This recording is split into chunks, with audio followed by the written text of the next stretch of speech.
On April 14, 1912, the Titanic was crossing the North Atlantic Ocean. At the time, it was the largest ship in the world. More than 2,000 people were on board. Inside the ship, everything felt normal and comfortable. Passengers were finishing dinner, talking quietly, or returning to their cabins. From their point of view, it was just another calm evening at sea. But earlier that day, something important had already happened. Several messages had been received from other ships nearby. These messages reported ice in the ocean ahead. At the time, warnings like these were not unusual. Ships often crossed areas where ice was present. Inside the radio room, operators were busy. They were not only receiving navigation messages, but also sending personal messages for passengers.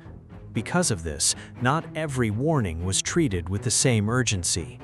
Meanwhile, the Titanic continued forward at a steady speed. Outside, the ocean was unusually calm. There were almost no waves on the surface. The sky was very dark, with no moonlight to reflect on the water. This made visibility more difficult than usual. At the front of the ship, two lookouts were watching carefully. Their job was to scan the horizon for anything ahead. Without waves breaking against objects, the ocean looked flat and uniform. This made icebergs harder to see.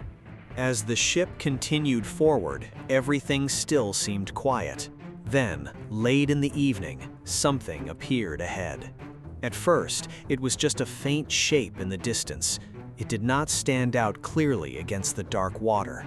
But within seconds, it became more visible. The lookouts focused on it. They quickly realized what it was. An iceberg was directly in the ship's path. They reacted immediately and sent a warning. On the bridge, officers received the message and responded right away. Orders were given to turn the ship. At the same time, the engines were adjusted. The Titanic began to change direction. But a ship of that size cannot turn instantly. Even as it turned, it continued moving forward. The distance between the ship and the iceberg was already small. Moments later, the side of the ship passed very close to the ice. A brief contact occurred along part of the hull. There was no dramatic crash across the entire ship. Many passengers did not notice anything unusual. Inside, the evening continued almost the same. But below the surface, something had changed. Parts of the ship had been damaged. Water began to enter several of the lower compartments. The Titanic had been designed with multiple sections to help it stay afloat, but more than one of those sections had been affected. This allowed water to spread gradually. At first, there was no immediate sense of danger. Crew members began checking different areas. They were trying to understand the extent of the situation. As more information became clearer, the seriousness increased. The ship was not designed to handle that level of damage. Over time, the amount of water inside the ship continued to rise. The front of the ship began to lower slightly. At first, the change was small, but it became more noticeable as time passed. Passengers were gradually given instructions. They were asked to move to certain areas of the ship. Some were directed toward the lifeboats. Passengers began moving toward the lifeboats in small groups. Crew members guided them carefully. At first, not everyone understood the situation. Some people hesitated, unsure of what was happening. Others followed instructions and stepped into the boats. The lifeboats were lowered one by one into the water. Each launch was done in a controlled way. There was no sudden rush, but the sense of urgency was growing. Meanwhile, signals were being sent out asking for help. Radio operators continued transmitting messages to nearby ships. Some vessels received these signals and began changing course to move closer.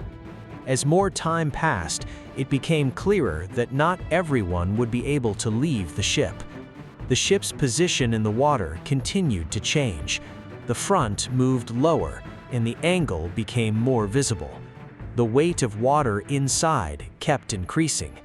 Eventually, the front section sank deeper into the ocean. The back of the ship began to rise out of the water. For a short time, the ship remained in this position. Then, the structure could no longer hold. The ship broke apart. The two sections separated. One after the other, they slipped beneath the surface of the ocean. By the early hours of the morning, the Titanic was no longer visible. Only the dark ocean remained. Afterward, important changes were made. New safety rules were introduced. Ships began carrying enough lifeboats for everyone. Radio communication became more carefully managed, and ocean conditions were monitored more closely. Today, the story of the Titanic helps us understand how small details can have lasting impact. It shows how preparation, awareness, and timing all matter, and how systems improve over time.